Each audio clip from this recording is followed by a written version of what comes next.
나아갑니다. 기도합니다. 귀하신 하나님, 주님의 임재를 구하고 베푸시는 은혜를 구함으로 주께 나아갑니다. 겸손히 내게 주의 은혜가 필요합니다 고백하며 나아가는 이들의 심령을 하나님 그 은혜로 만지시고 붙잡아 주시어서 주 안에 잃어버렸던 기쁨도 회복하게 하시고, 하나님 주 앞에 품고 살았던 그 귀한 열망과 목마름도 회복되는 복된 날 되게 하여 주옵소서.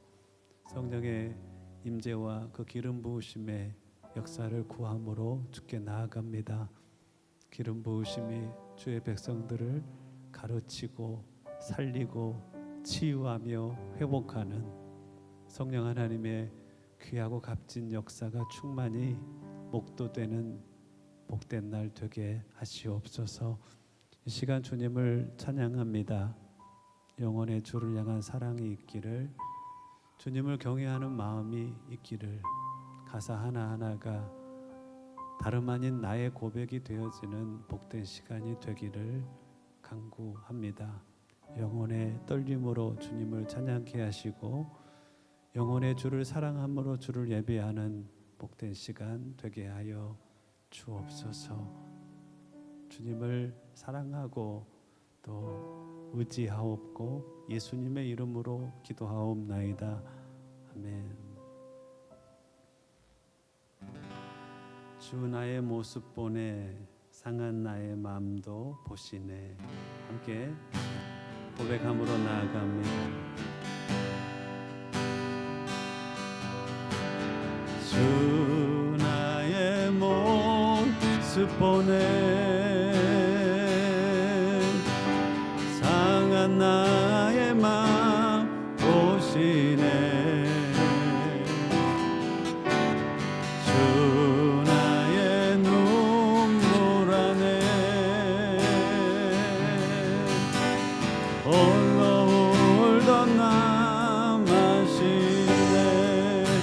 주 사랑 내게 있네.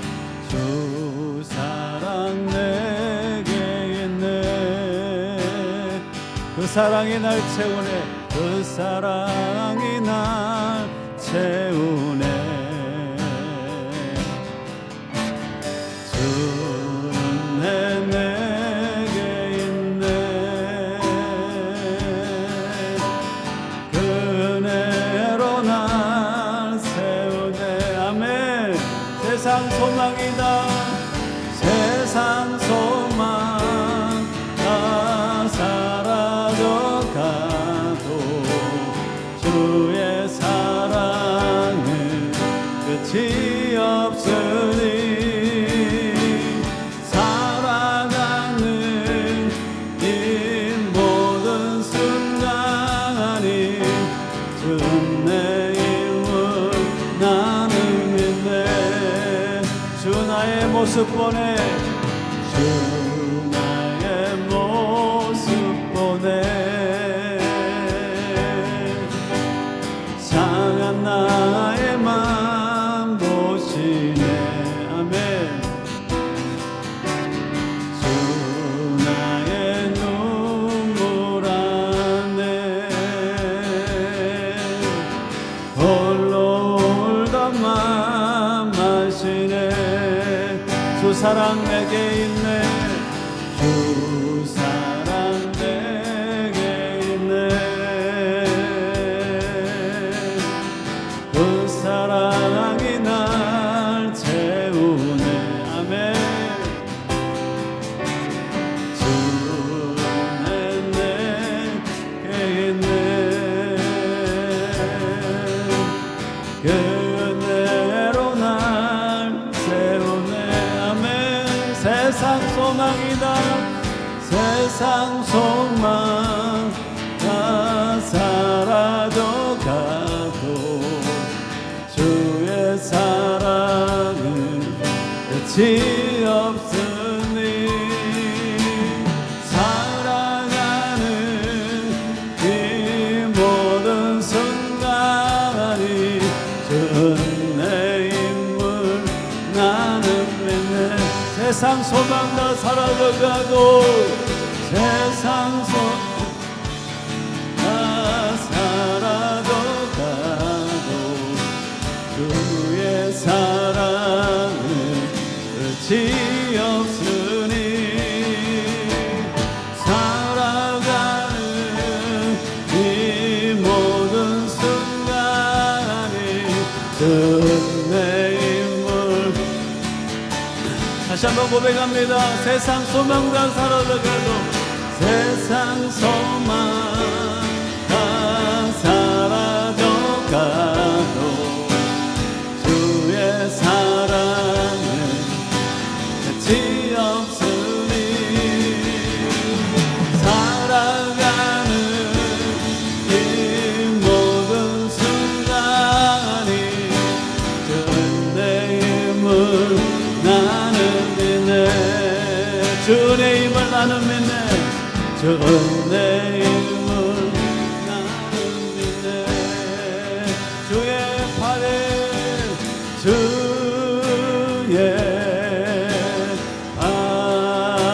그 크신 팔에 안기세 그 크신 팔에 안기세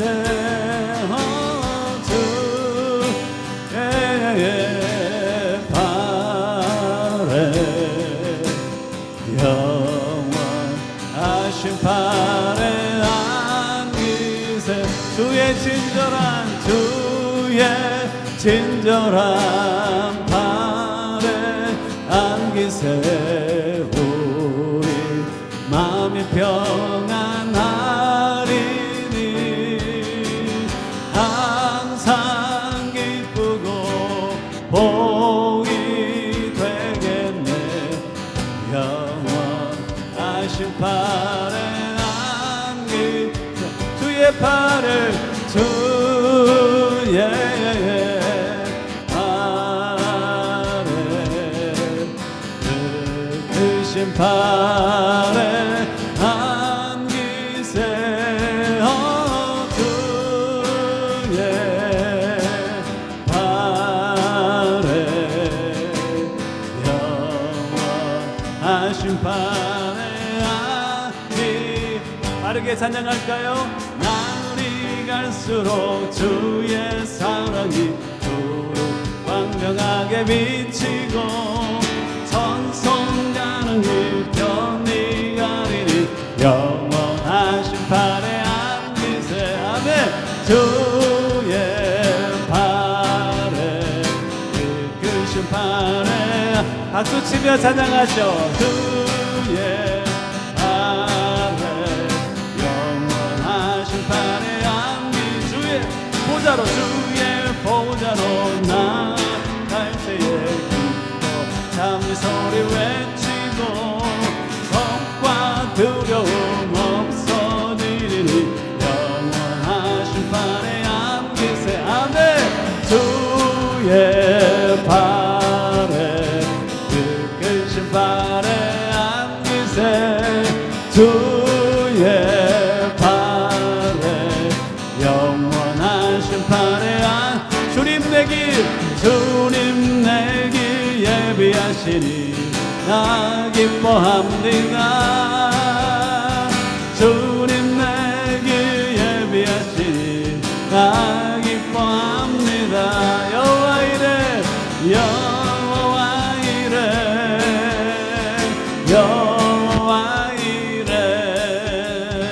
주님 내길 예비하시니 여호와 주님 내게 평화 주시니 주님 내게 평화 주시니 나 감사합니다.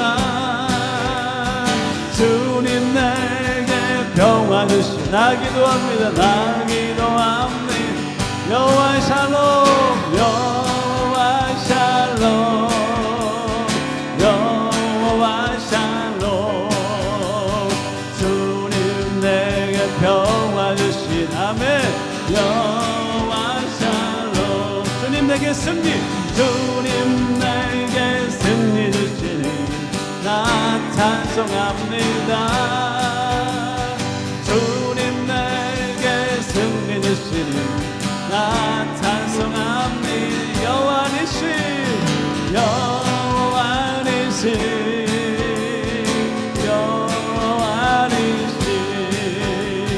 주님 내게 승리 주시니 영원히 주님 나를 치료하시니 주님 나를 치료하시니 참 감사합니다. 주님 나를 치료하시니 참 감사합니다. 여호와 라파 여호와 라파 여호와 라파 주님 나를 치료하시니 여호와 라파 여호와 라파 치료의 주님을 찬양합니다. 여호와 라파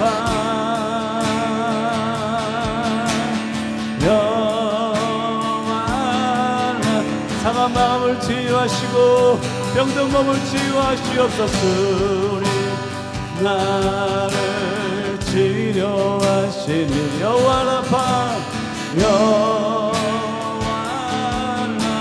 여호와 샬롬이라고 고백합니다. 평화의 하나님 여호와 샬롬 환경과 상관없는 평안을 주시는 주님 여호와 샬롬 주님 내게 평화 주시니 주님 내게 평화 주시니 여호와 샬롬.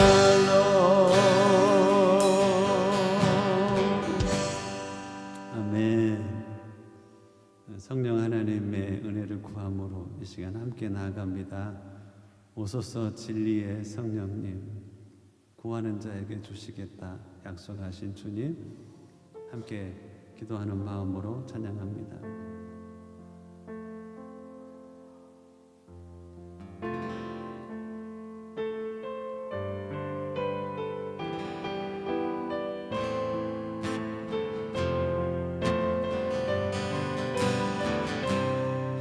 오소서 진리의 오소서 진리의 성령님 이 땅 흔들며 임하소서. 아멘. 거짓과 탐욕 죄악에 무너지 우리 가슴 청케 하소서. 오소서 은혜의 성령님 오소서 은혜의 성령님 아멘. 하늘 가르고 임하소서. 거룩한 물꽃 하늘로서 임하사 타오르게 하소서. 주 영광 위에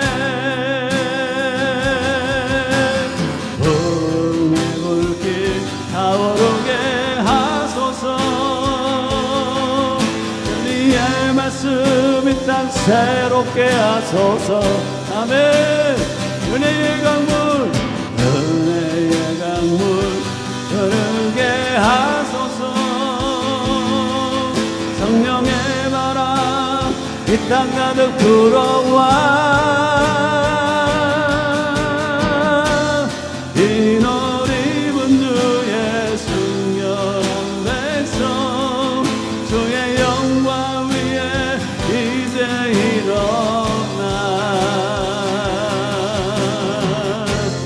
열방을 치유하며 행진하는 영광의 그날을 주소서. 복의 불길 타오르게 하소서. 복의 불길 타오르게 하소서. 진리의 말씀 이 땅 새롭게 하소서.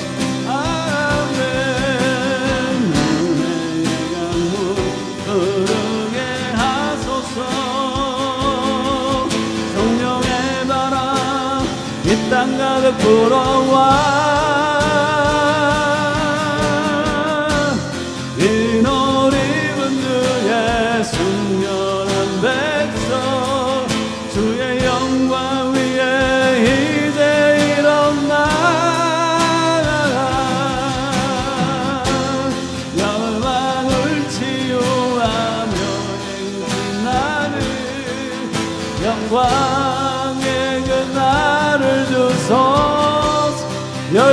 치유하며 행진하는 열방을 치유하며 행진하는 영광의 그 날을 주소서.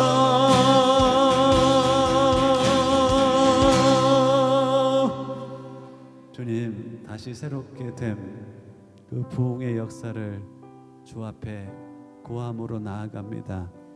하나님의 능력이라면, 하나님의 지혜라면, 하나님의 그 사랑이라면 하실 수 있는 일들을 오늘 간구하는 자들의 심령과 육체 가운데 나타내어 주옵소서. 작은 자들에게 성령으로 기름 부어 큰 일을 행하실 주님을 기대하고 감사하며 우리 주 예수님의 이름으로 기도하옵나이다. 아멘. 이 시간 함께 일어나셔서 우리의 신앙을 주님 앞에 고백합니다. 그 예수님이 나에게는 이런 분이십니다. 나를 위하여 이러한 일을 행하셨습니다. 라는 우리의 믿음의 고백입니다. 함께 고백합니다. 태초에 말씀이 계시니라. 이 말씀이 하나님과 함께 계셨으니 이 말씀은 곧 하나님이시라. 그가 태초에 하나님과 함께 계셨고 만물이 그로 말미암아 지은 바 되었으니 지은 것이 하나도 그가 없이는 된 것이 없느니라. 영접하는 자 곧 그 이름을 믿는 자들에게는 하나님의 자녀가 되는 권세를 주셨으니 이는 혈통으로나 육적으로나 사람의 뜻으로 나지 아니하고 오직 하나님께로부터 난 자들이니라. 말씀이 육신이 되어 우리 가운데 거하심에 우리가 그 영광을 보니 아버지의 독생자의 영광이요 은혜와 진리가 충만하더라. 하나님이 세상을 이처럼 사랑하사 독생자를 주셨으니 이는 그를 믿는 자마다 멸망하지 않고 영생을 얻게 하려 하심이라. 아멘. 그 예수님을 향하여 고백합니다. 사랑합니다. 예수 사랑합니다. 사랑합니다. 마음 다하여 아멘. 오직 주님 한 번만 간절히 더 원합니다. 다시 한번 고백합니다. 예수 사랑합니다. 예수 사랑합니다. 사랑합니다. 마음 다하여 오직 주님 한 번만 간절히 더 원합니다. 넘쳐나네 넘쳐나네 아멘. 넘쳐나네 주를 향한 내 속에 갈망이 주님께로 날 이끌어 주소서. 주님을 더 원합니다. 넘쳐나네 넘쳐나네 넘쳐 주를 향한 내 안의 갈망이 주를 향한 내 속에 갈망이 주님께로 날 이끌어 주소서. 주님을 더 원합니다. 주님을 더 원합니다. 주님을 더 원합니다.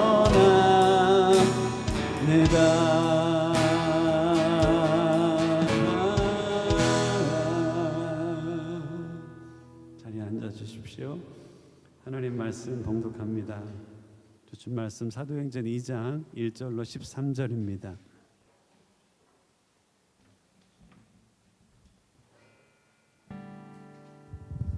사도행전 2장 1절로 13절 말씀.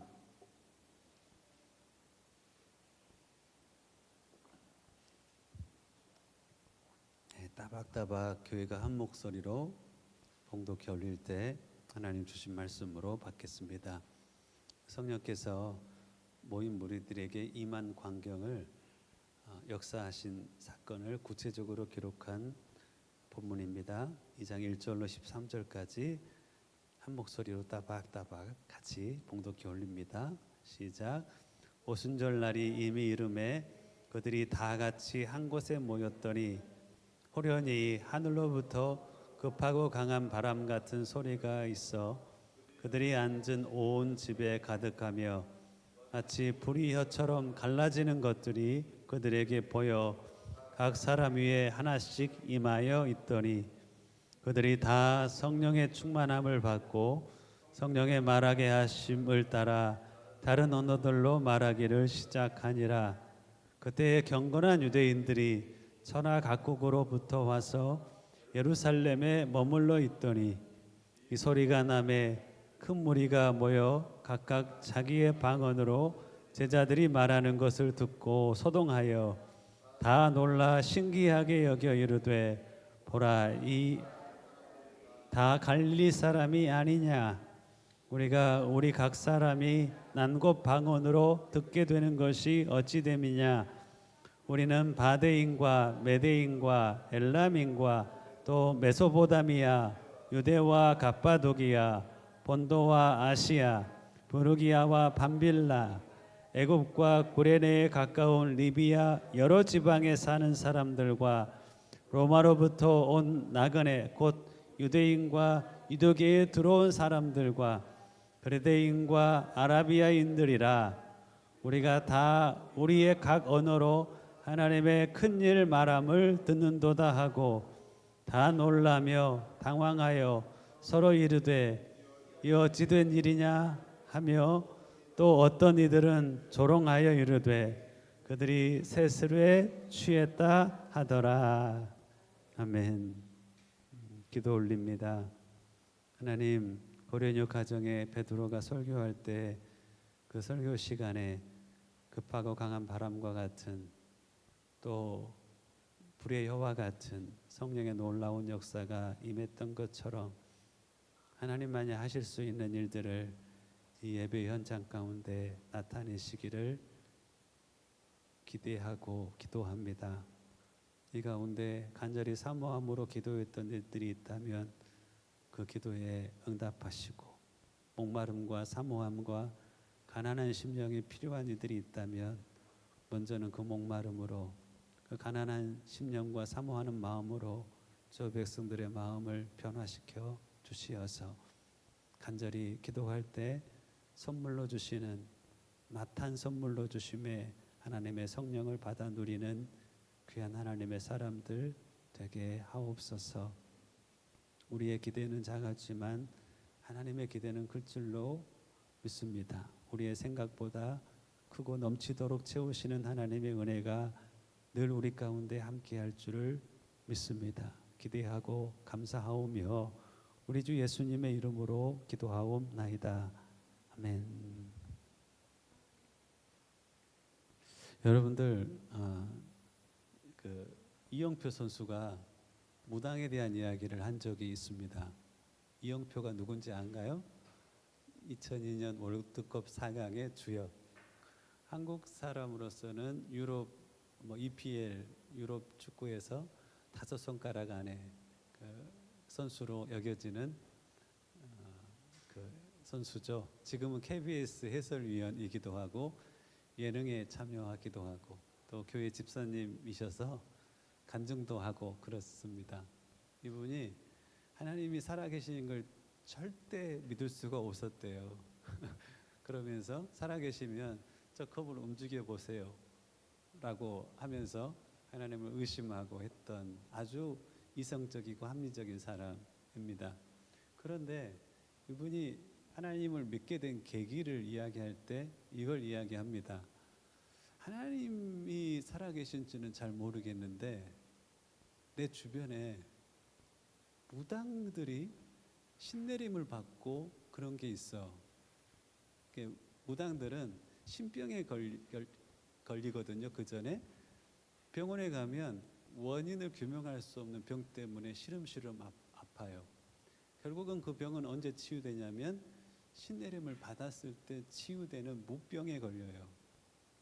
그 무당들이 뭐 작두기에서 춤을 추는 것도 그렇고 신내림을 받아야지만이 뭔가 이렇게 병이 낫고 신내림을 받은 이후에는 뭔가 자연적인 것이 아니라 초자연적인 일들을 행하는 것을 보는 거예요.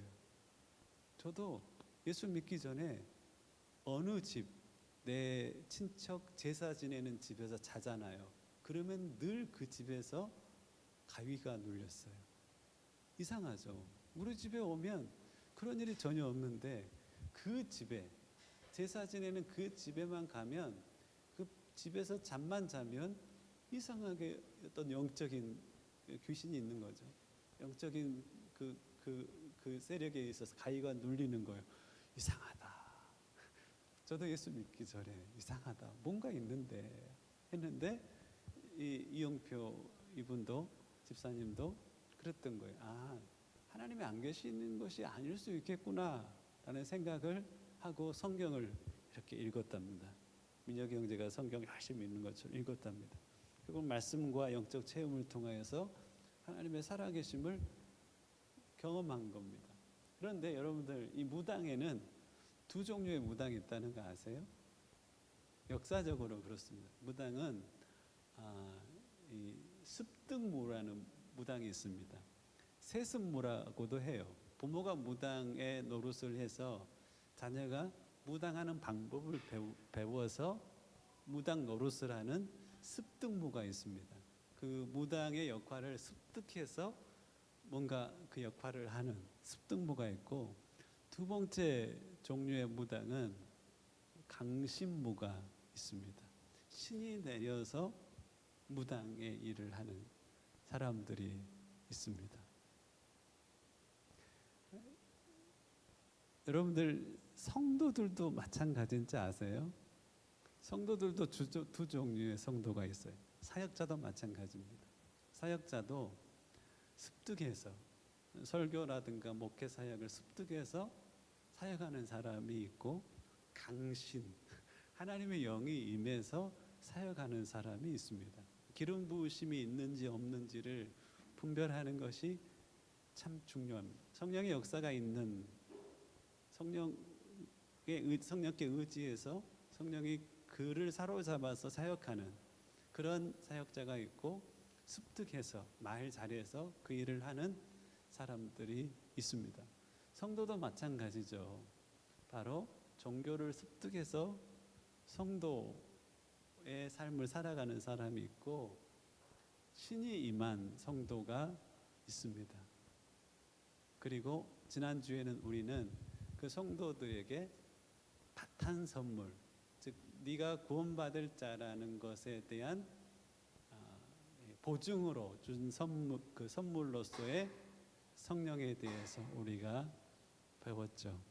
신이 임한 성도, 어떤 다른 삶을 살아갈까요? 있다는 겁니다. 저는 중학교 때부터 신앙생활을 했거든요.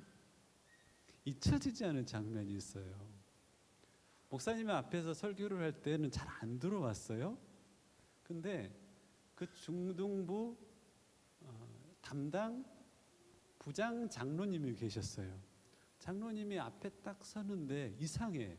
중학생인 내가 그분의 메시지를, 그분의 간증과 메시지를 듣는데 뭐가 있어. 저게 뭐지? 중학교인 제가 그렇게 바라봤던 기억이 지금도 생생합니다. 나중에 알고 보니까 그 장로님은 성령의 임재가 있는 상태에서 그 메시지를 전했던 겁니다. 여러분들도 신앙생활을 하다 보면 그건 느낄걸요. 어떤 현장에서는 뭔가 영이신 하나님의 임재가 있는 그런 것을, 어떤 그런 메시지를 경험할 때가 있고, 뭔가 내용은 좋은데 뭔가 부족하다라고 느껴지는 그런 것이 있어요. 그 차이가 뭐냐면 성령의 역사가 있는지 없는지의 차이가 그것임을 이제 신앙생활을 하다 보면 알 수가 있습니다. 오늘 본문에는 사도행전 2장이죠. 어떤 일이 일어나고 있습니다. 오순절이 이르메라고 나와 있죠.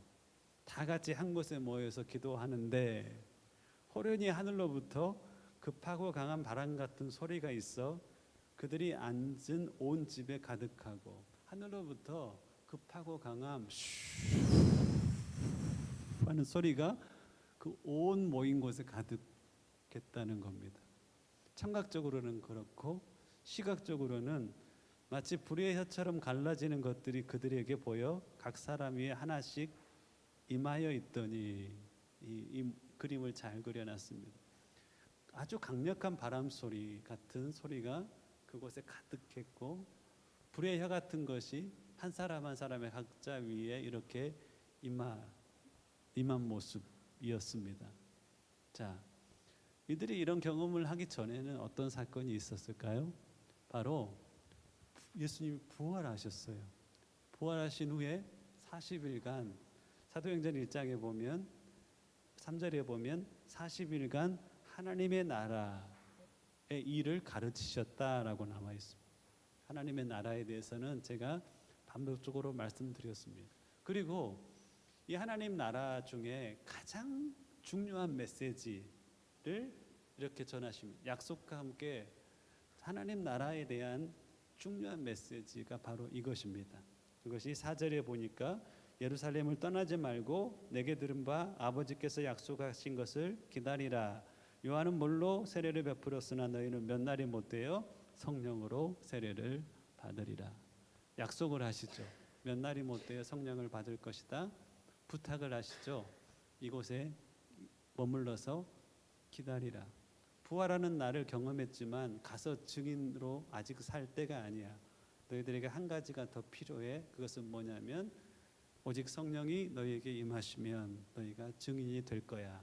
그 한 가지가 더 필요한 게 뭐라고요? 성령의 임재가 너희들의 삶 가운데 필요하니, 그러면 증인으로서 살아갈 것이니, 여러분들도 생각하세요. 내게 그게 정말 필요한가? 지금 나에게, 오늘을 사는 나에게. 자, 이들은 필요했어요. 그래서 예수님은 그 말씀을 아시고 승천하셨죠. 그 남아있는 120명의 사람들은 약속을 붙잡고 전혀 기도에 힘쓰느니라 간절히 기도했습니다. 그때 신비한 영적 현상과 함께 성령이 임하였어요. 급하고 강한 바람 소리 같은 엄청난 그 소리가 모인 곳을 가득 채웠고, 불의 혀 같은 것이 갈라진 것이 각 사람의 머리 위에 임하였어요. 성령이 임재하셨습니다. 그리고 방언으로 그 사람들이 하나님의 큰 일을 말하더라라고 11절 보십시오. 우리가 다 우리의 각 언어로 하나님의 큰 일 말함을 듣는도다라고 말씀하고 있습니다. 방언이 뭐냐면 뭐라고요? 방언은 내가 사용하고 있는 언어가 아니라 한 번도 사용해 본 적이 없는 언어가 입에서 갑자기 나오는 건데, 그래서 다른 사람들, 이걸 잘 설명을 드리겠습니다. 유대인들은요, 매년 3차례 주 너의 하나님 여호와 앞에 보일지라 하면서 이스라엘의 3대 절기, 유월절, 오순절, 수장절 때 예루살렘 성전에 와서 예배드리라는 하나님의 명령이 그들에게 주어졌습니다. 지금은 오순절이죠. 오순절이기 때문에 흩어져 있는 유대인들, 여러분들이 쭉 보면은 바데, 메데, 엘람, 이런 갑바도기아, 부르기아, 그레데, 이런 이야기들이 나올 겁니다. 전 세계에 흩어져 있는 유대인들이 예루살렘으로 전부 모여들었는데, 이들은 무슨 언어를 쓸까요? 메대의 언어를 씁니다. 아시아의 언어가 있었을 거고 그 지방에서 사용하는 언어들이 있었을 거란 말입니다. 근데 오늘 보니까 그들이 방언을 하는데 내가 살아왔던 곳의 언어로 이들이 말을 하더라는 겁니다. 그게 방언이거든요. 내가 쓰는 언어가 아니라 다른 언어입니다. 이 언어는 다른 땅에서, 다른 지방에서, 다른 나라에서 사용하는 언어일 경우가 있어요. 저도 청년 때 저녁이면 예배당에 가서 기도를 자주 했습니다. 예배당에 가면 기도하면 늘 그 기도의 자리에 함께 기도했던 분이 있는데 집사님이셔요. 머리가 이렇게 예쁘게 벗겨지시고 안경을 쓰신 분이신데 기도를 하는데 뭘로 기도하냐면 중국어로 기도를 하세요. 그분은 중국말을 배운 적이 없으세요. 오늘 본문도 그런 것과 같다는 거예요. 중국어로 기도하시는데 중국 사람들이 알아듣는 거예요. 여기도 마찬가지. 사람들이 모여 있는데 이들이 기도하는데 방언으로 기도하는데 흩어져 있는 이상한 소리가 들려서 사람들이 그곳에 가보니까 여기서 난곳 방언으로 듣게 되는 것이 어찌 됨이냐 8절에 나와요. 내가 태어나서 그곳에서 들었던 언어로 이들은 한 번도 배워본 적이 있는 그 언어로 그들이 말을 하더라는 겁니다. 그게 방언의 첫 번째고, 두 번째는 이 세상에서는 쓰지 않은 언어로 방언하는 방언들이 있습니다. 그것을 고린도전서에 보면은 천사의 말이라고 해석하는 분들도 계십니다. 네가 천사의 말과 사람의 방언을 할지라도 사랑이 없으면 울리는 구리와 소리나는 구리와 울리는 꽹과리와 같다라고 했었을 때 그 천사의 말을 그렇게 해석하시는 분도 계십니다. 즉 성령이 임하셨을 때 가장 우리에게 일반적으로 주는 은사가 있습니다. 모든 사람에게 주는 것은 아니지만 일반적으로 그 사람에게 유익하니 하나님이 허락하는 은사가 뭐냐면 방언입니다.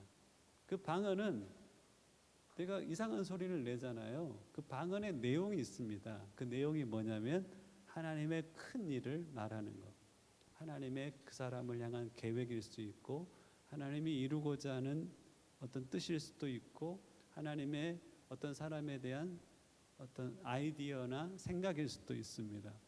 그래서 고린도전서 14장에 가보면 이 방언의 통변, 방역을 통용하는 은사가 따로 있거든요. 방언의 통변이 딱 다르잖아요. 이것이 뭐냐면 예언하고 같다라고 이야기를 합니다. 예언하는 것은 어떨 때는 그 사람에 대해서 아무도 모르는 사실을 이 예언을 통하여 이야기도 합니다. 그래서 고린도전서 14장에 보면 예언에 대해서 그 마음에 숨은 일들이 드러나게 되므로 엎드리어 하나님께 경배하며 하나님이 참으로 너희 가운데 계신다 전파하리라. 숨은 일들을 드러내기도 하고 그 사람의 미래에 대한 하나님의 계획과 뜻을 나타내기도 하고 그렇습니다. 여러분들 방언은 구하면 하나님께서 구하는 자에게 많이들 주십니다. 그래서 저는 여러분들에게 말씀드리고 싶어요. 성령이 임할 때 하나님은 다양한 은사를 주시는데 그 중에 고린도전서 14장에서는 모든 사람이 방언하기를 원한다. 그리고 너희가 예언하기를 원한다. 이런 말씀을 하고 있습니다. 나중에 설명드리겠지만 여러분 제자들은 갈릴리 촌 사람들이거든요. 오늘 본문에도 보면 이 사람들이 다 갈릴리 사람들인데 왜 이런 언어로 이야기하느냐라고. 갈릴리라고 하는 것은 한국 비유로는 촌 사람들을 뜻하는 거예요.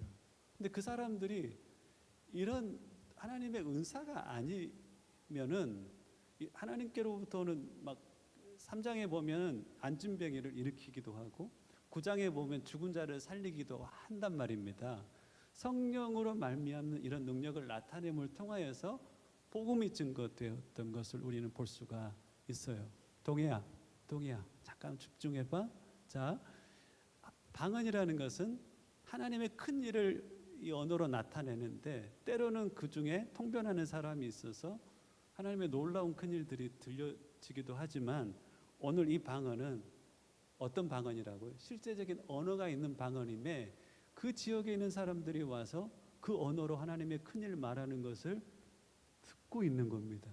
그들이 이제 이렇게 베드로 그 다음부터 베드로가 복음을 전하는데 복음 안에 깨어지고 무너져서 예수 그리스도를 구세주로 받아들이는 사건들을 경험할 수가 있습니다.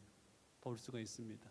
자, 여러분들 이때 당시에 이제 성령을 받는 사건이 2장에 나오고 이제 8장과 10장과 19장에 보면 나오는데 먼저 여러분들이 꼭 알아야 될 것이 있어요. 성령을 받아야 했던 사람들은 어떤 사람들인가 꼭 알아야 됩니다.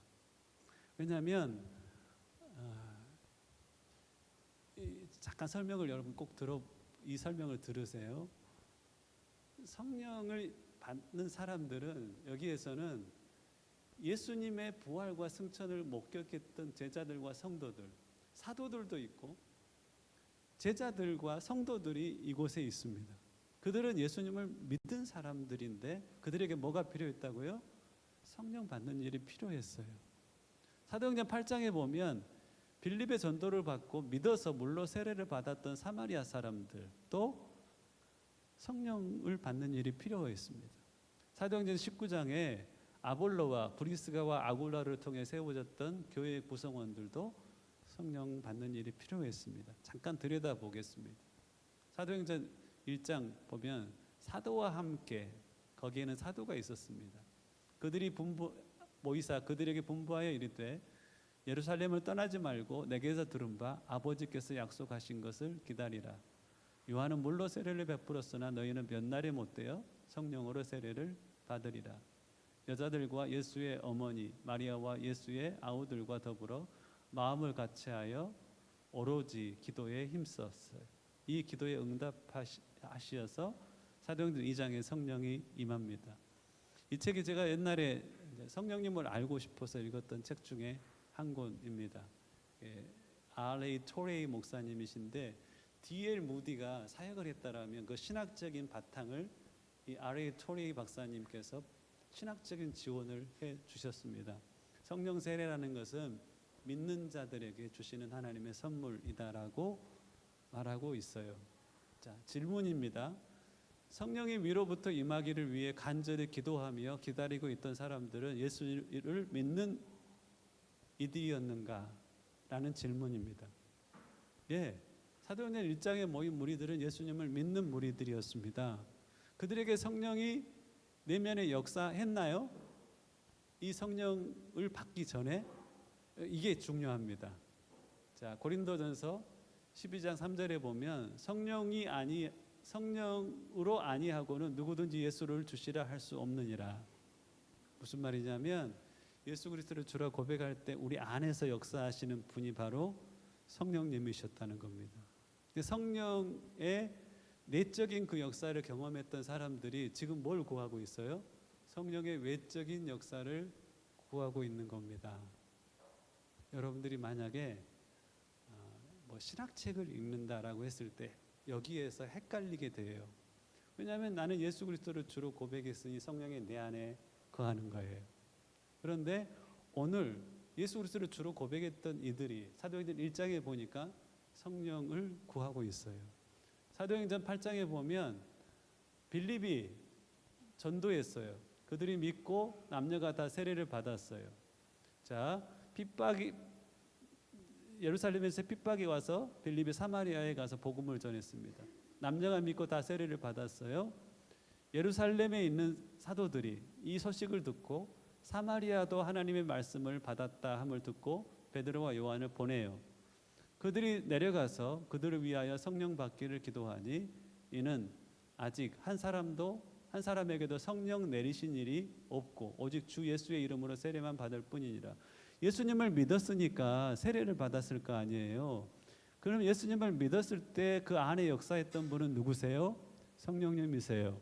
그런데 그들이 성령 내리신 일이 없다라고 하면서 두 사도가 안수함에 성령을 받았어요. 이 내린다는 것은 뭐냐면 헬라어로 덮치다, 임하다, 포옹하다라는 뜻입니다.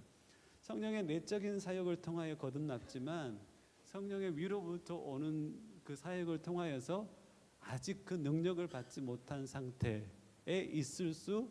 있음을 성경은 이야기하죠. 이들이 예수님을 믿었으면 성령께서 역사하셔서 믿었을 거 아닙니까? 근데 이들 안에 성령 내리신 일이 없었어요. 이 말이 무슨 말일까요?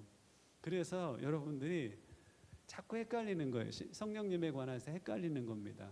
성령이여 임하소서 하면 성령이 내 안에 계시는데 위에 또 왜 임하라고 그러지? 성령이여 우리에게 임하소서. 믿는 자들 안에는 성령님이 계시는데 왜 성령님 임하소서라고 우리가 기도하고 찬양하지? 헷갈리는 때가 꼭 한 번 정도 있습니다. 이것에 대해서 답을 찾으셔야 합니다. 그래서 성령은 성경에 보면 사역이 우리를 향하여 두 종류의 사역을 행하세요.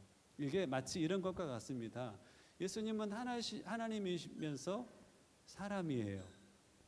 이게 논리적으로 맞나요? 근데 우리는 성경에서 말하고 있으면 믿잖아요. 실질적으로 예수님은 하나님이시고 예수님은 사람이셨기 때문에 믿잖아요. 그러잖아요. 마찬가지예요. 성령은 우리 안에 역사하셔서 우리를 거듭나게 하시고 예수 그리스도를 주라 고백하게 하세요. 성령님은 위로부터 임재하셔서 능력을 주시고 증인의 삶을 살게 하세요. 자, 이게 여러분들에게 오늘은 좀 이게 이해가 됐으면 하는 바람들이 있는 것이에요. 사도행전 19장 보더라도 알렉산드리아에서 난 아볼로라는 유대인이 에베소에 이르니 이 사람은 언변이 좋고 성경에 능통한 자라. 그가 일찍이 주의 도를 배워 열심히 예수에 관한 것을 자세히 말하여 가르치나 요한의 세례만 알 뿐이라. 예수에 관한 것들을 가르쳤어요. 그리고 그들은 예수님을 믿었죠. 자, 요한 사도행전 19장에 보면 바울이 이 에베소 교회에 찾아와서 묻습니다. 너희가 믿을 때 성령을 받았느냐? 아니, 믿을 때는 내가 믿을 때 성령이 역사해서 믿었을 거 아니에요. 그런데 왜 성령을 받았느냐라고 물어볼까요? 바울이 생각이 좀 부족해서 그럴까요? 고린도전서 12장 3절에 본인이 성령으로 말미암지 않고는 예수 그리스도를 주라 고백할 수 없다.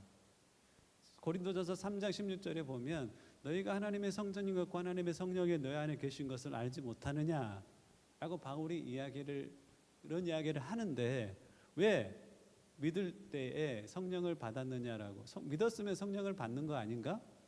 근데 왜 믿을 때에 성령을 받았느냐라고 물어보는 거예요.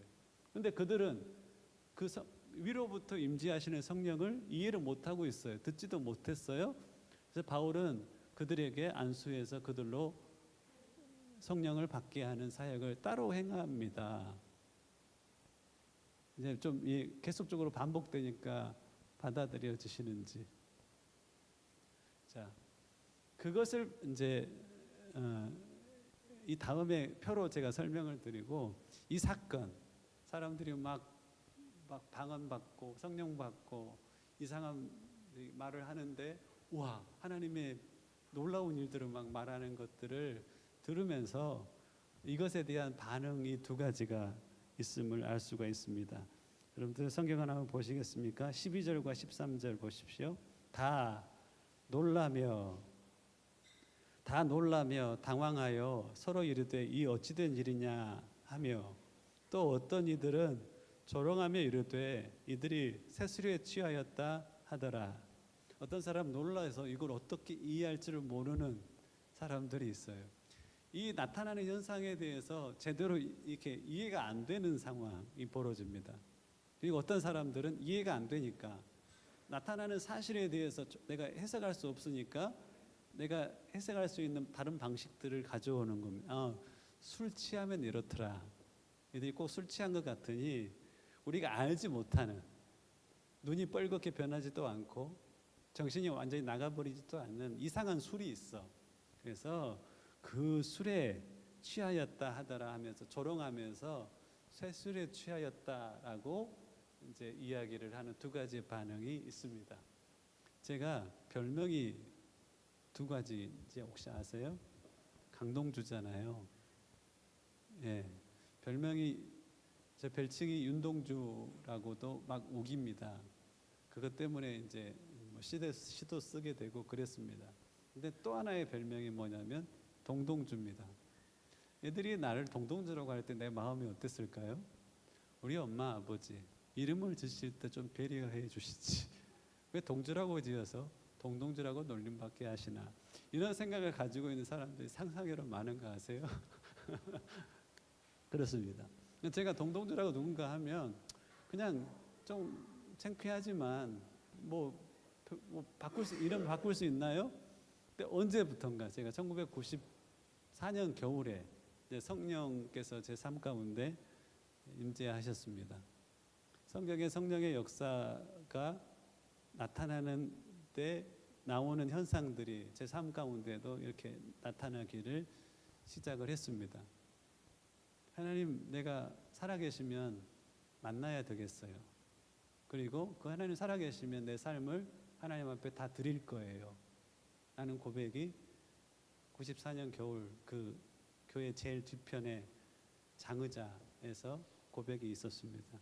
하나님이 제 삶 가운데 그 영으로 임재하셨습니다. 임재하시는데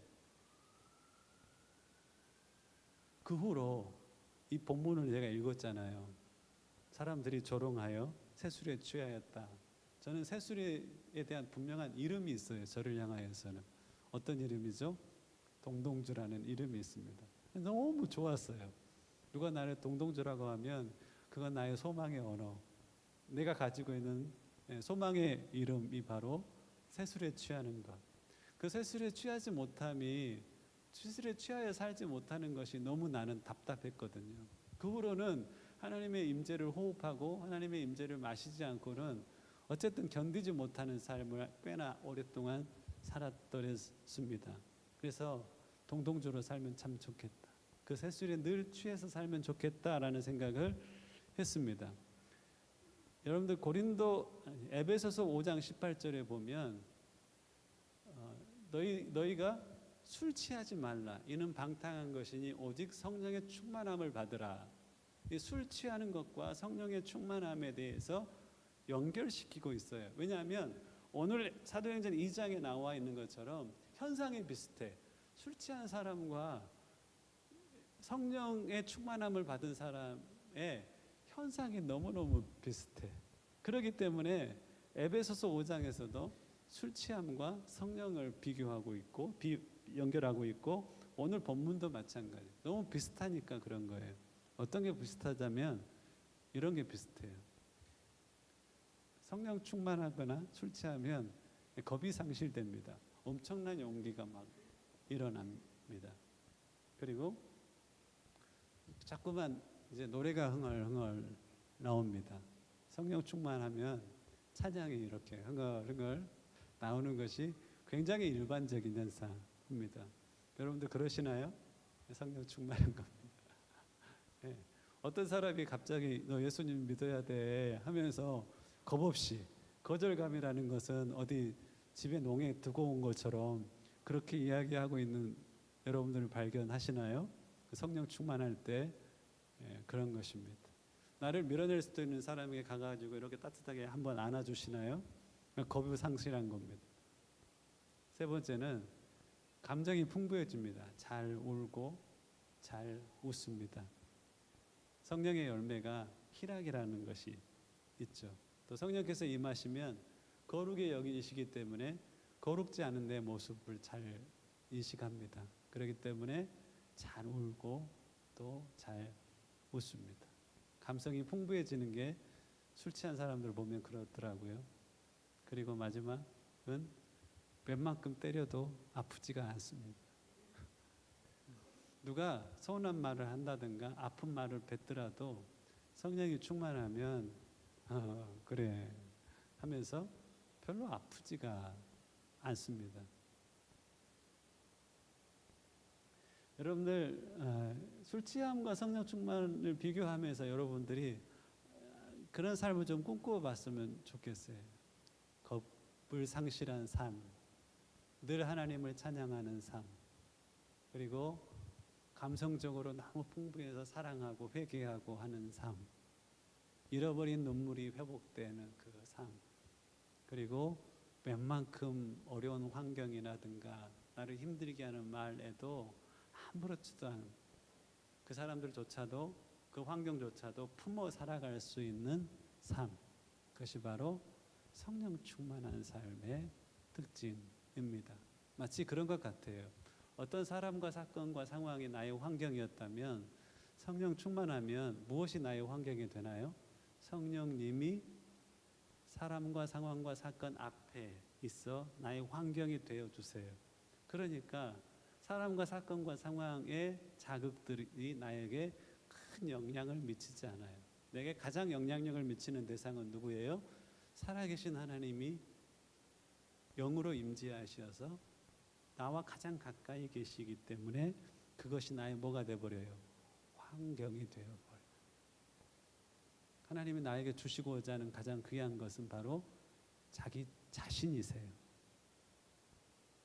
무엇으로? 영이신 그분께서 그 자신을 내게 주셔서 그분이 나의 환경이 되어주세요. 그와 동거하고 동행하고 동역하는 삶을 살아가자라고 그 선물을 주시며 권면 우리에게 요청하시는 겁니다. 자, 이 삶을 사모하신다면 성령 충만을 구하셨으면 좋겠습니다. 하나님, 나도 하나님을 환경 삼아 하나님과 동행하며 살아가고 싶어요. 그게 굉장히 실제적으로 느껴집니다.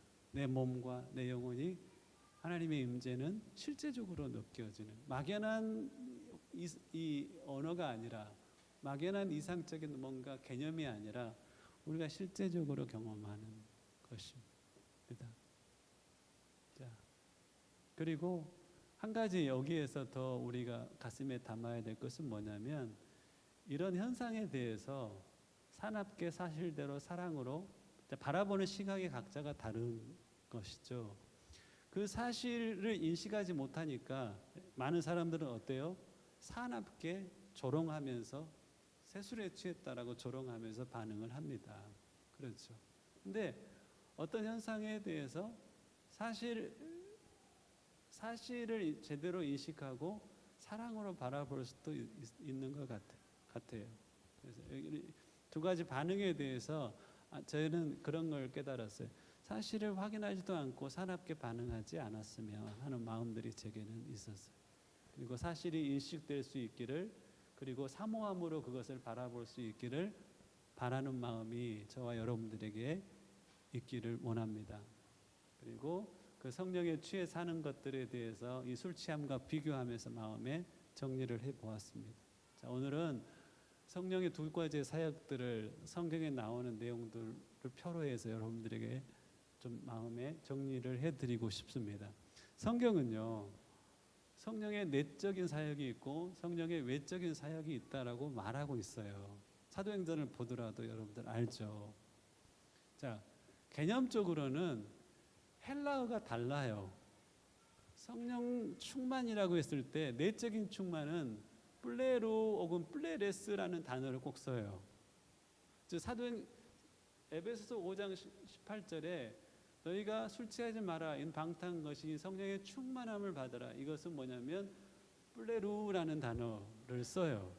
근데 오늘 본문에 그들이 성령의 충만함을 받았다라는 단어는 플레루라는 단어를 쓰지 않고 빔플렘이라는 단어를 써요. 단어가 달라요. 왜 다를까요? 개념이 다르기 때문에 그러는 겁니다. 성경의 전체적인 내용이 내가 참 이 단어 이렇게 해석해 주신 분이 이제 그 강원도 홍천에 보면 예수원이라는 곳에 제가 옛날에 이야기 드렸죠. 예수원에 토레이라는 그 아까 무디하고 같이 사역했던 분의 손주가 공동체 그 생활을 해요. 예수원이라고. 그곳에 목사님이 한국의 성령 운동의 아버지이시거든요. 그분이 한국말을 배워가면서 어떻게 플레루와 빔플레미를 구분할까라고 했을 때, 이것은 충분함이라고 번역을 했으면 좋겠다. 그냥 다른 단어인데 똑같은 한국말로 번역해 놓으니까 구분이 안 되는 거야. 그래서 내적인 충만함을 충분함이라고 표현하고 외적인 충만함은 빔플레미는 충만함이라고 표현하자. 너무나 지혜로운 저는 번역이라고 생각을 합니다. 단어 자체가 다릅니다. 그리고 내적인 사역은 믿음을 주고 내적인 성숙을 가져다 줘요. 하지만 외적인 사역은 외적인 체험을 가져다 줍니다. 무엇이 중요할까요? 둘 다 중요해요. 이 내적인 성숙은 상대적으로 오랜 기간이 필요합니다. 갈등 가운데 있는 사람과 생활 가운데 큰 고난이라는 문제도 만나면서 성령께서 이에 대해서 지혜를 주시고 내면의 품성을 주시어서 해결하게 하는 오래 참음이라는 게 뭔가를 가르치는 그런 과정을 통하여서 맺게 되는 내적인 열매가 있어요. 근데 이것은 20년 걸려도 방언 못하는 사람이 있는 반면에 교회 다닌 지 1년 됐는데 방언하는 사람도 있거든요. 사도행전 10장에 보면 고넬료 집안에 고넬료가 하나님을 사모해서 베드로를 부릅니다. 베드로가 설교하는데 성령이 임하는데 고넬료가 임할 뿐 아니라 그 집안에서 종으로 일하는 종들에게도 같이 임해요. 그 성령께서. 이 임재는, 성령의 외적인 어떤 강력한 임재는 연륜하고도 별로 상관이 없어요. 여러분들 막 성령의 은사가 많고 이런 사람들이 내적으로 성숙한지 한번 봐보세요. 속지 마세요. 성령의 은사가 있다고 해서 성령 하나님과의 교제 가운데 굉장히 영적으로 성숙했느냐? 안 그럴 수 있어요. 여러분들 그걸 눈으로 확인하면서 아, 이것 때문에 그렇구나 라고 이해를 하셔야 됩니다. 교회가 어떤 예언하는 은사를 가졌다고 해서 저 사람은 은사자야라고 높일 필요가 전혀 없어요. 그건 하나님이 쓰심에 따라서 필요해서 그 은사를 주셔서 쓰세요. 근데 결국은 이거 내적인 어떤 성숙함이 없으면 결국은 넘어지고 사람들에게 상처를 주고 교회 문제를 일으키거든요. 그러면서 이쪽으로 자꾸만 하나님께서는 인도해 가셔요. 자, 성령의 내적인 사역은 성품과 지혜를 부여합니다. 성령을 통하여서. 하지만 성령의 외적인 사역은 그 사역을 우리의 사역을 위한 능력을 부여합니다. 베드로가 이것이 아니었더라면 그 유대 땅에서 살아갔던 엘리트들이 어떻게 굴복하겠어요? 안진뱅이를 일으키고 죽은 자를 살리는 그 능력이 하나님께로 임맞기 때문에 할 수 있었던 일들이 있었다는 겁니다. 자, 그리고 성령의 내적인 사역은 성령의 열매를 맺게 하고요. 성령의 외적인 사역은 성령의 은사를 줍니다. 그래서 성령의 두 가지의 사역은 바로 열매를 맺게 하는 사역과 은사를 통해서 능력을 나타내는 사역을 하는 겁니다. 이게 잘 연결이 안 되는 경우가 많아요. 뭔 말인지 아시겠어요? 우리 어머니가 기도원에서 은혜 받았는데 2달 동안 집에 안 들어오셔. 그 경우는 뭐예요? 이거 있는데 이쪽이 좀 약해서 기도원에 가면 막 방언으로 막 기도하잖아요. 워낙 사람들이 같이 모여서 방언으로 막 기도하니까 그 해집고 나가다가 발로 기도하는 사람이 바로 확 밟았어요. 그러니까 방언으로 막 기도하다가 눈을 이렇게 쳐다보면서 눈가를 어디다 두고 다니냐라고 한마디 써붙이고 다시 방언을 열심히 기도할 수가 있어요. 왜? 이게 다르기 때문에 그런 거예요. 보다 중요한 것은 저는 그렇거든요. 저의 삶의 우선순위, 목회의 우선순위는 어디냐면 이쪽이에요. 이쪽. 하지만 이게 필요 없느냐? 아니, 절대 아니에요. 이것이 너무나 성도들에게는 필요해요. 왜냐하면 이 체험을 통해서 누리는 영적인 유익이 너무나 많기 때문에 그런 거예요. 중요성은 저는 이쪽이 80이고 이쪽이 20이라면 20 자체가 적느냐? 그렇지 않아요. 엄청나게 중요해요. 자, 그리고 내적인 사역은 우리 안에서 일하시는 성령님의 역사고 외적인 것은 우리 위로부터 임하시는 성령의 역사가 있습니다. 그러면 여러분들이 성경 구절들이 이해가 될 겁니다. 제가 쓰는 언어로는 그렇습니다. 내적인 사역은 성령의 깊은 은혜라는 표현을 쓰고 외적인 사역은 성령의 높은 은혜라는 표현을 씁니다. 축도할 때 제가 주 예수 그리스도의 은혜와 아버지의 사랑과 성령님의 깊고 높은 은혜의 역사하심이라는 표현을 쓰는 이유가 뭐냐면 우리 성도들이 깊은 은혜의 성령의 내적인 사역도 경험했으면 좋겠다. 나아가서 더불어서 성령의 높은 은혜 위로부터 임하시어서 능력을 부으시고 은사를 통하여 하나님의 어떠함을 드러내는 하나님의 성령의 역사도 경험했으면 좋겠다 해서 깊고 높은 은혜의 역사가 임하기를 여러분들에게 더 축도하는 겁니다. 언어가 다르고요. 성경에서 읽어보면 이것은 성령의 충분함에 대한 이야기고 이건 성령의 충만함에 관한 이야기다. 헷갈릴 필요가 전혀 없습니다. 이 하나님 나라의 신비 중에 하나예요. 예수님이 하나님이자 사람인 것. 하나님의 나라의 신비예요. 성부, 성자, 성령님이 한 분이시면서 세 분이시다. 이것은 4차원에 매여 있는 우리에게는 이해하기 어렵게 보이지만 차원을 넓히면 금방 이해되는 이 시간과 공간 안에 갇혀 있는 우리에게는 신비죠. 마찬가지예요. 성령님의 내면에서 역사하시는 것과 위에서 임재하시는 그 위로부터 오는 임재는 우리의 언어로는 이렇게 표현할 수 없지만 신비예요. 신비. 그러면 여러분들이 이제 찬양을 할 때도 갈등 없이 찬양을 할 수가 있어요. 성령님 임하시옵소서. 성경의 고린도전서를 읽더라도 성령께서 우리 안에 거하심을 우리가 알고 살아가야 되겠구나 하면서 내 안에 계신 성령님 내게 깨닫게 해주세요.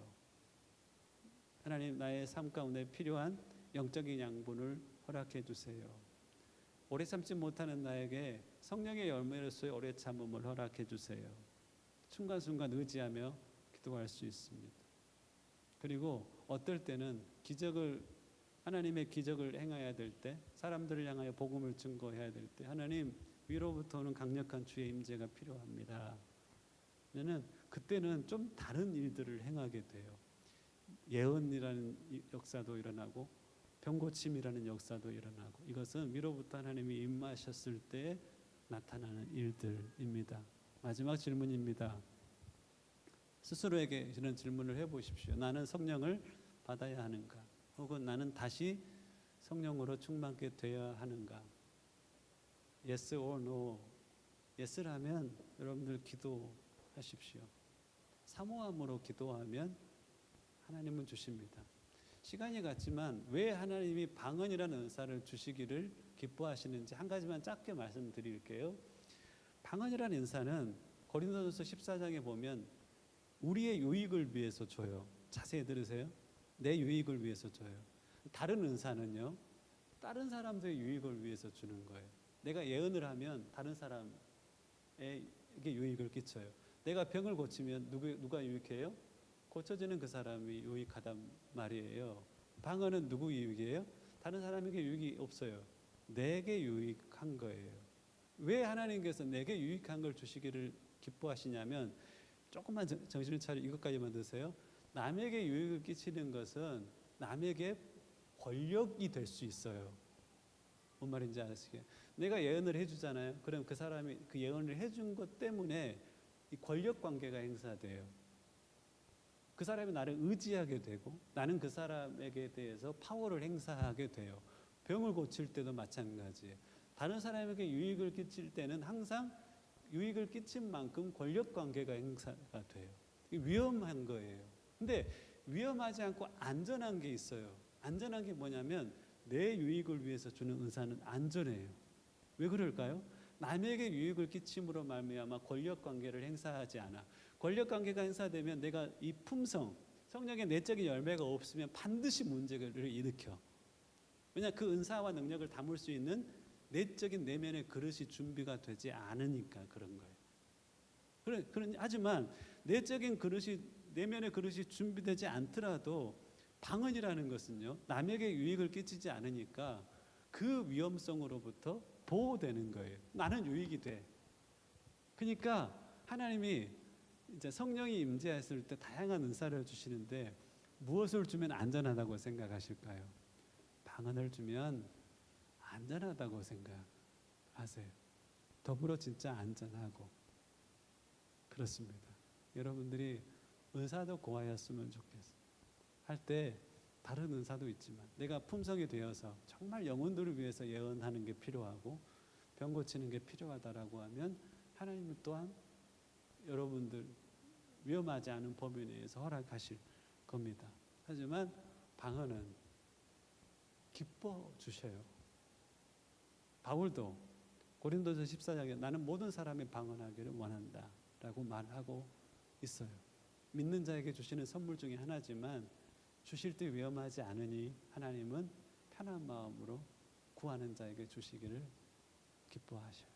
그러니까 여러분들이 하나님 성령의 위로부터 오는 은혜를 내게 허락해 주십시오. 내 영적인 유익을 위하여 구하는 하나님 이 은사를 하나님 꼭 내게 주시기를 기뻐하신다면 그 기뻐하시는 뜻대로 주의 의무대로 내게 이 은사를 허락해 주십시오라고 구하셔도 될 겁니다. 다음 주까지 성령님에 대한 말씀은 같이 나누려고 합니다. 이 시간 음악을 좀 틀어주셔도 좋고요. 손을 모으시고 불은 좀 꺼주세요. 사람이 막 분위기를 만든다고 해서 되는 게 아니라 여러분들이 간절히 구하고 하나님의 때가 이때이라면 하나님은 여러분들에게 그 은혜를 허락해 주실 겁니다.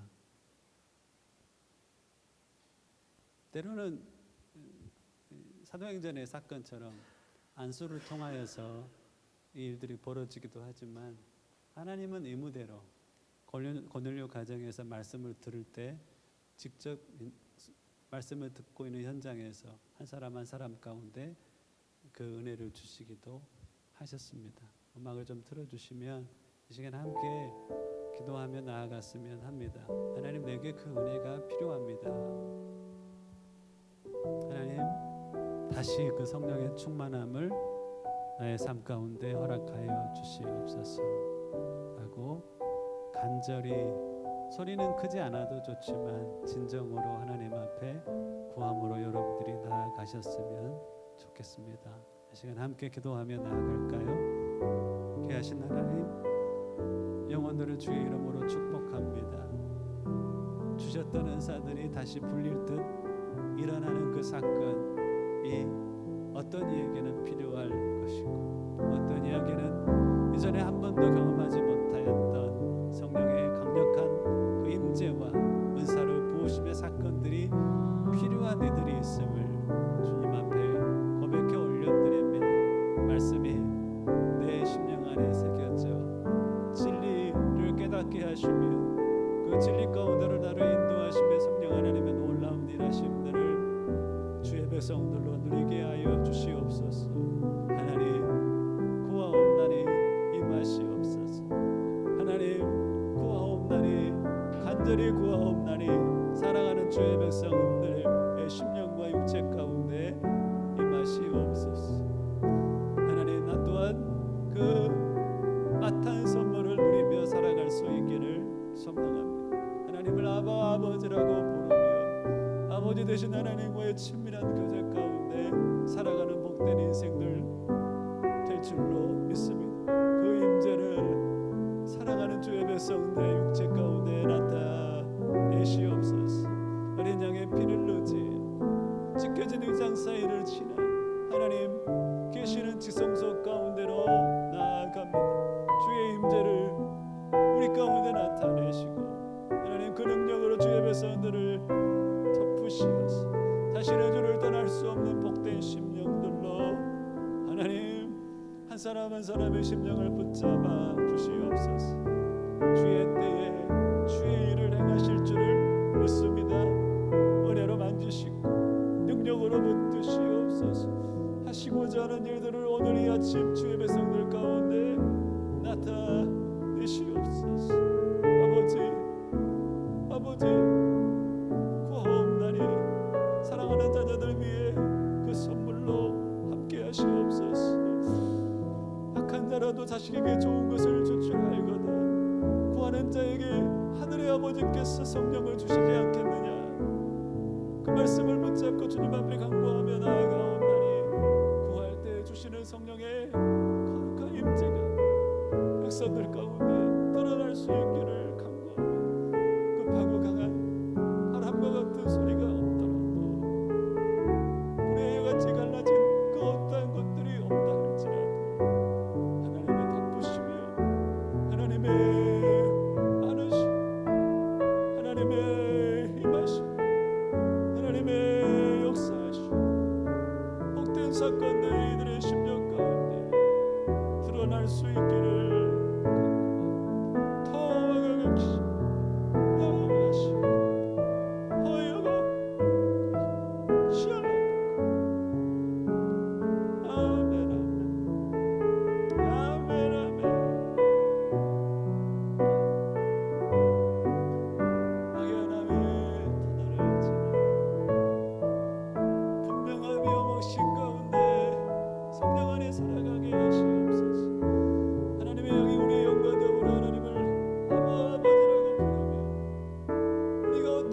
살아계신 하나님, 사랑하는 백성들의 심령 가운데 이 맡한 선물에 대한 목마름을 시작해 하심에 감사합니다. 나도 그 성령의 임재 가운데 살기를 소망합니다. 종교 활동을 습득해서 살아가는 성도가 아닌 여호와의 신의 임재를 경험하고 누리며 그 영이신 하나님과 동행하며 살아가는 삶을 살기를 원합니다. 고백하며 나아가는 자들마다 간절히 구할 때 하나님의 때에 성령의 강력한 임재를 나타내시고 그 은혜로 그 은사로 세상에 하나님의 살아계심을 하나님의 사랑하심을 증거하며 살아가는 복된 인생 될 줄로 믿습니다. 구하며 주일뿐만 아니라 일상을 사랑하며 구하는 그 기도 가운데도 응답하시고 역사하실 것을 믿고 감사하며 우리 주님 예수님의 이름으로 기도하옵나이다. 아멘. 시간 함께 찬양하며 나아가시겠습니다.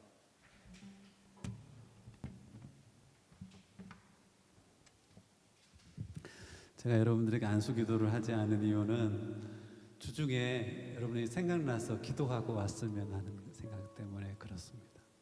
하나님이 여러분들의 기도에 응답하시어서 어떤 일을 행하시는지 여러분들 경험하면 참 좋겠다, 이런 바람들이 있습니다.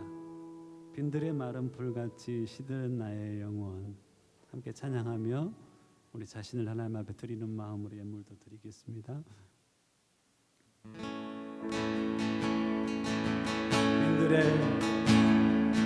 빈들의 마른 불같이 시드는 나의 영혼, 주님이 약속한 성령 간절히 기다리네. 아무런 메마른 땅에 단비를 내리시네. 성령의 단비를 부어 새 생명도 없소서. 반가운 빗소리 들려 산천이 춤을 추네. 봄비로 내리는 성령 내게도 주옵소서. 가물어 메마른 땅에 단비를 내리시되 성령의 단비를 부어 새 생명도 없소서. 절 따라 우러를 내려 절 따라 우러를 내려 조목이 무성하니 발급한 내 심령 위에 성령을 부소서. 아멘. 가물어 메마른 땅에 단비를 내리시네. 성령의 단비를 부어 새 생명도 없소. 참되신 사랑에 참되신 사랑에 어길 수 있사오랴. 오늘의 흡족한 은혜 주실 줄 믿습니다. 아무런 메마른 땅에 단비를 내리시듯 성령의 단비를 부어 새 생명도. 가물어 메마른 땅에 기도하는 마음으로 가물어 메마른 땅에 단비를 내리시듯 성령의 단비를 부어 새 생명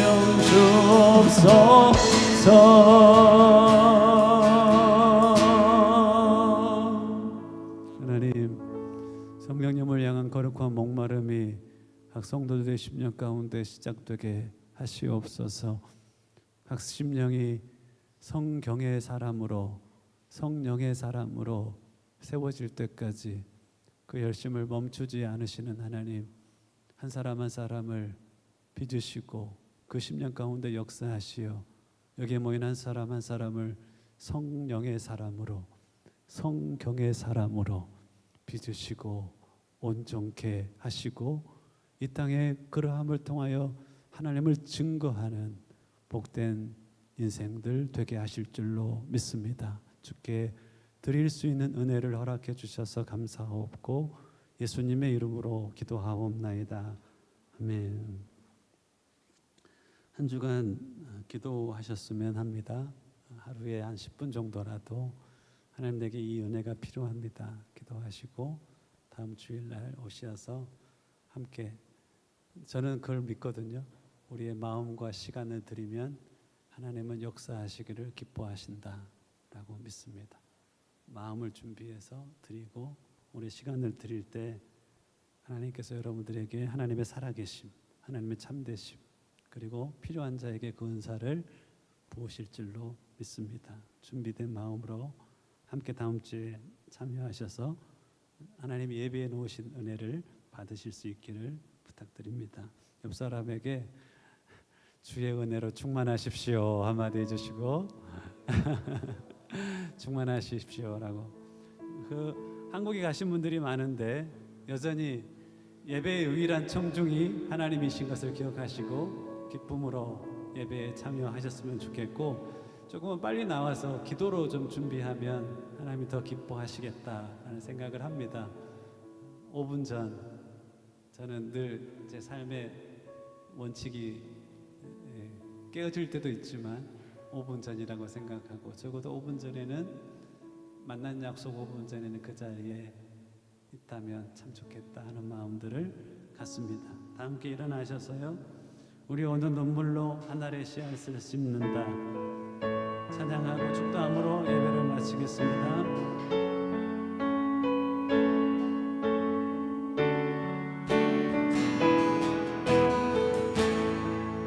기도하는 마음으로 찬양합니다.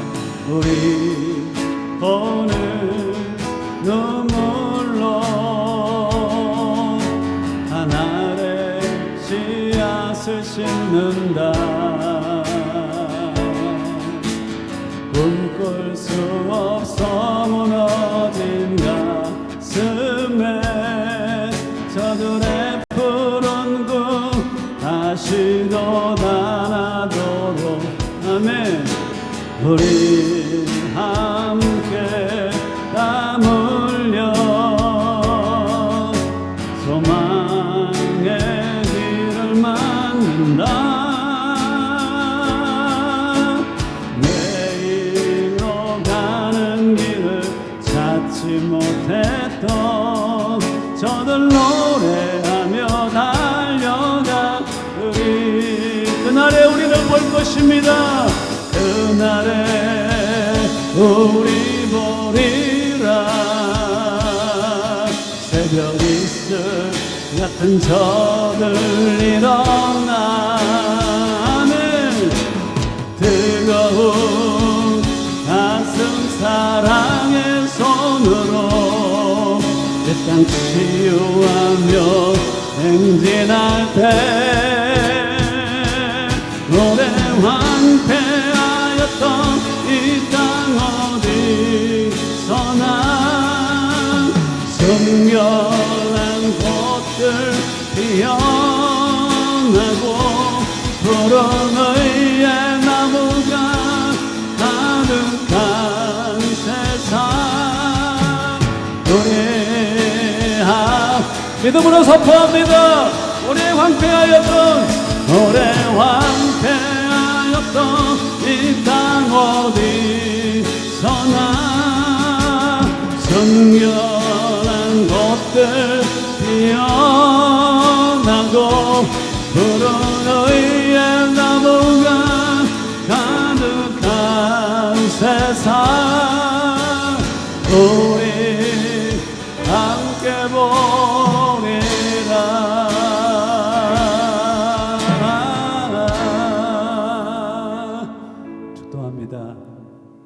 이제는 우리 주 예수 그리스도의 그 크신 은혜와 아버지 하나님의 그 무한하신 사랑하심과 성령님의 멈추지 않으시는 그 깊고 높은 은혜의 역사하심이 사모함으로 나아가 약속하신 성령을 받아 누리며 하나님과 늘 동거하며 동행하는 삶을 살아가기를 소원하는 모인 주의 백성들 한 사람 한 사람 머리 위에 이제와 영원까지 함께 하시기를 간절히 축원하옵나이다. 아멘.